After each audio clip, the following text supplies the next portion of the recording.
సంవత్సరాల తరబడి ఎన్ని మందులు వాడినా మీ మోకాల నొప్పులు తగ్గట్లేదా? ప్రాణ పెయిన్ క్లినిక్ లో అత్యాధునిక చికిత్స. ఎన్నికల హామీలో భాగంగా పెంచిన పెన్షన్ సొమ్మును జూలై 1న లబ్ధిదారుల ఇంటి వద్దే పంపిణీ చేసేందుకు ప్రభుత్వం అన్ని ఏర్పాట్లు చేసింది. ఉదయం 6 గంటల నుంచే నగదు పంపిణీ చేపట్టాలని, తొలి రోజే 90% పూర్తవ్వాలని ఆదేశించింది. నిర్లక్ష్యంగా వ్యవహరించిన వారిపై కఠిన చర్యలు తీసుకుంటామని హెచ్చరించింది. పింఛన్ సొమ్ముతో పాటు వాస్తవ పరిస్థితులను వివరిస్తూ సీఎం చంద్రబాబు సంతకంతో కూడిన లేఖను సైతం సచివాలయం సిబ్బంది అందించనున్నారు.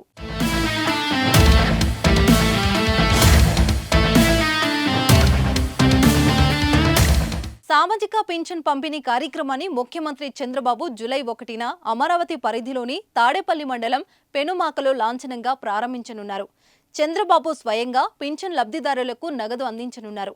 ఉదయం 6 గంటలకే పింఛన్దారులకు పాత బకాయిలతో కలిపి మొత్తం 7,000 రూపాయల నగదు అందజేయనున్నారు.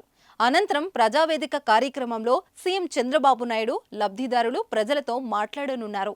రాష్ట్ర వ్యాప్తంగా ఒకే రోజు 65,18,496 మంది లబ్ధిదారులకు 4,408 కోట్ల రూపాయలను పంపిణీ చేసేందుకు ప్రభుత్వం అన్ని ఏర్పాట్లు చేసింది. మంత్రులు, ఎమ్మెల్యేలు, ఎంపీలు ఈ కార్యక్రమంలో స్వయంగా పాల్గొని లబ్ధిదారులకు నగదు అందజేయాలని సీఎం చంద్రబాబు ఆదేశించారు.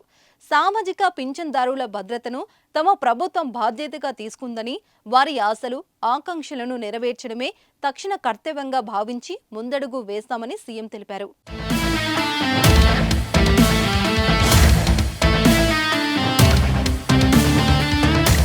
ఎన్నికల మేనిఫెస్టోలో చెప్పినట్టు అధికారం చేపట్టిన తొలి నెలలోనే పెంచిన పింఛన్ 1,000 రూపాయలు కలిపి 4,000 రూపాయలు అందజేస్తున్నామని అన్నారు.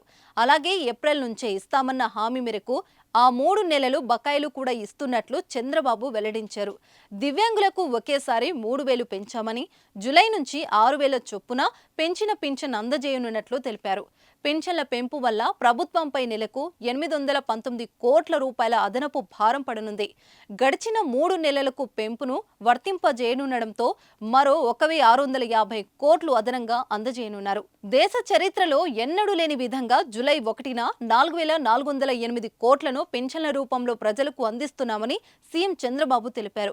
సంక్షేమ పాలకుడు, సామాజిక పింఛన్ విధానానికి ఆద్యుడు అయిన ఎన్టీఆర్ పేరుతో ఎన్టీఆర్ భరోసా పథకంగా సామాజిక భద్రత పెన్షన్లను ఇకపై ప్రజల ఇంటి వద్దే పంపిణీ చేస్తామని స్పష్టం చేశారు.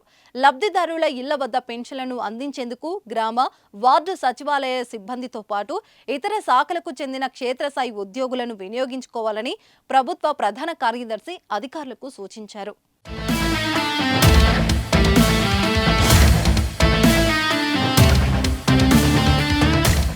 సుమన్ టీవీలో మీ పర్సనల్ అండ్ బిజినెస్ ప్రమోషన్స్ కోసం కింది నెంబర్కి కాంటాక్ట్ చేయండి.